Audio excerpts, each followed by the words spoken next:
સુત્રાપાડાના ઝાલા વડોદરા ગામમાં ભારે વરસાદથી જળબંબાકાર છે। ઝાલા વડોદરામાં પાણી ભરાતા વહીવટી તંત્ર દોડતું થયું। પૂરની સ્થિતિ વચ્ચે મામલતદારની ટીમ ગામમાં પહોંચી હતી।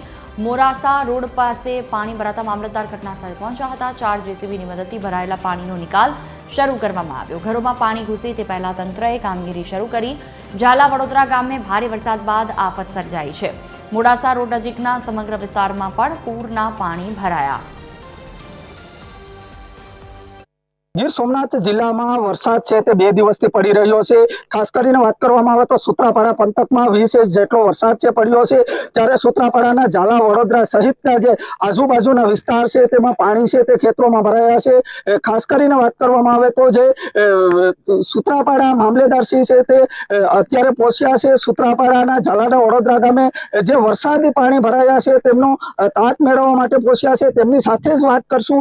સાહેબ, શું કહેશો, કેવો વરસાદ છે અને કેવી સ્થિતિ છે? છેલ્લા 3 દિવસથી ભારે વરસાદના કારણે સમગ્ર સુત્રાપાડા તાલુકામાં પાણી ભરાઈ સમગ્ર સુત્રાપાડા તાલુકામાંથી વડોદરા જિલ્લામાં ખેતરોમાં પાણી ભરાઈ ગયા છે અને પાણીનો ભરાવો થઈ ગયો છે। ત્યાંથી અમે જાતે હું પોતે નિરીક્ષણ કરવા નીકળ્યો છું। જેવો થોડોક વરસાદ થંભી જશે એટલે જે કંઈ અહીંયા નાળા કચરો બચરો જે કંઈ ભેગો થઈ ગયો છે એ બધાને અમે સાફ કરાવીને પાણી સીધે સીધું દરિયામાં જતું રહે એવું કરી આપશું। અને દર વખતે વરસાદ સુત્રાપાડામાં સૌથી મોટો પડે જ છે।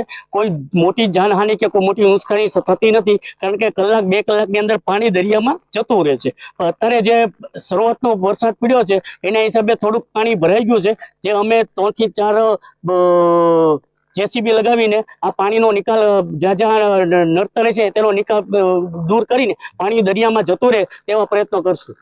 જ્યાં હતા સુત્રાપાડાના મામલેદાર સાહેબ, તેમનું કહેવું છે કે જે વિસ્તારમાં પાણી ભરાયું છે તેમના નિકાલ માટે છે તે તંત્ર હાલ તો પ્રયાસ કરી રહ્યું છે, પણ હજી પણ સુત્રાપાડા પંથકમાં મેઘમહેર છે તે યથાવત છે। મહેશ ડોડિયા, TV 13 ગુજરાતી, ગીર સોમનાથ।